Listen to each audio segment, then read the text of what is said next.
As the bells of St. Peter's Basilica toll in solemn mourning, the Catholic world pauses, heart heavy with the passing of Pope Francis. A spiritual era closes, and with it comes the ancient ritual of the papal conclave, where, in the hushed stillness of the Sistine Chapel, a new successor to St. Peter must be chosen. Among the crimson-clad cardinals gathering beneath Michelangelo's Last Judgment, speculation swirls. Familiar names emerge once again: men of faith, intellect, and leadership. And yet, for all their eminence, these very names may not be the ones sealed in white smoke. Why? The answer lies not in their flaws, but in the Church's evolving soul. Cardinal Peter Erdo of Hungary stands as one of the most formidable theological minds in Europe. Disciplined, scholarly, and doctrinally steadfast, he is a man who carries the weight of tradition with dignity. Yet, his rootedness in the intellectual and clerical structures of the European Church may be precisely what holds him back. At a time when Catholicism's growth pulses most strongly in Africa, Asia, and Latin America, the election of another European pope, especially one as aligned with traditional frameworks as Erdo, may be seen as a retreat into the old world rather than a bold step into the Church's global future. Then there is Cardinal Luis Antonio Tagle, the smiling, soft-spoken shepherd from the Philippines, often referred to as the Asian Francis. A favorite of many in the global South, Tagle exudes compassion and humility. His connection to the poor, his gift for storytelling, and his deep emotional resonance have earned him the love of millions.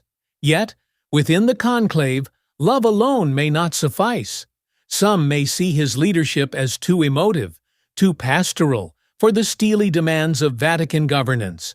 Others, especially among the more conservative bloc, may fear a continuation of the progressive winds stirred by Pope Francis. Tagle's closeness to that legacy may, ironically, dim his chances to carry it forward. Cardinal Pietro Parolin, the Vatican Secretary of State, is a diplomat's diplomat. Fluent in global politics and ecclesiastical nuance, Parolin has brokered peace, mediated dialogue, and navigated the Church through stormy geopolitical waters. But his greatest strength may also be his greatest liability. So deeply enmeshed is he in the machinery of the Curia that some cardinals may hesitate. They may long not for a manager of Vatican affairs, but for a father to the faithful, a voice less strategic and more spiritual. Parolin's candidacy may suffer from being seen as a safe, administrative choice in a time that calls for spiritual daring. From the African continent, Cardinal Peter Turkson rises as a moral voice for justice, ecology, and the poor. As for the thing of an African pope, it's why not? Why not?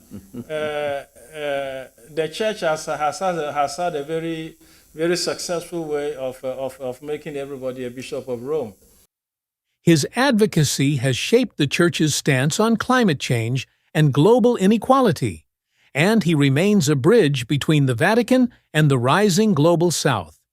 Yet, his departure from the Vatican's dicastery for integral human development, an exit marked by silence and uncertainty, casts a shadow. Was he pushed? Did he resign? These unanswered questions, coupled with doubts about his administrative firmness, may cause hesitation among electors.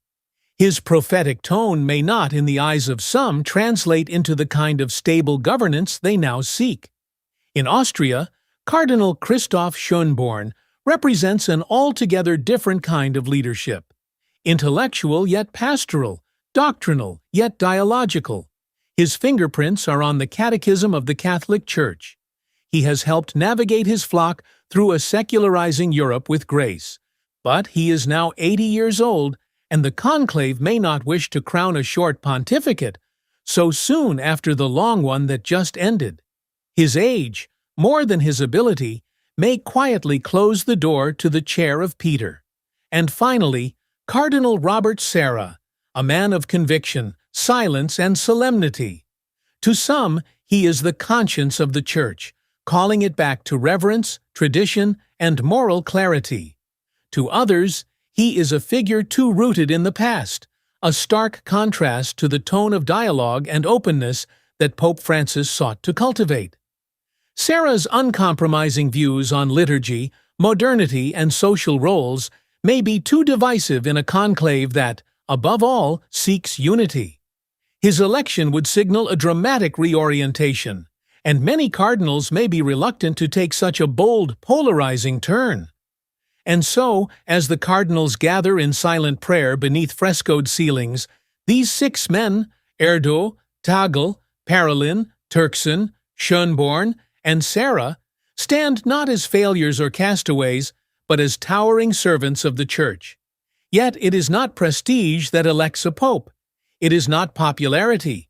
It is discernment, whispered in Latin, carried in prayer, and sealed by the mysterious breath of the Holy Spirit.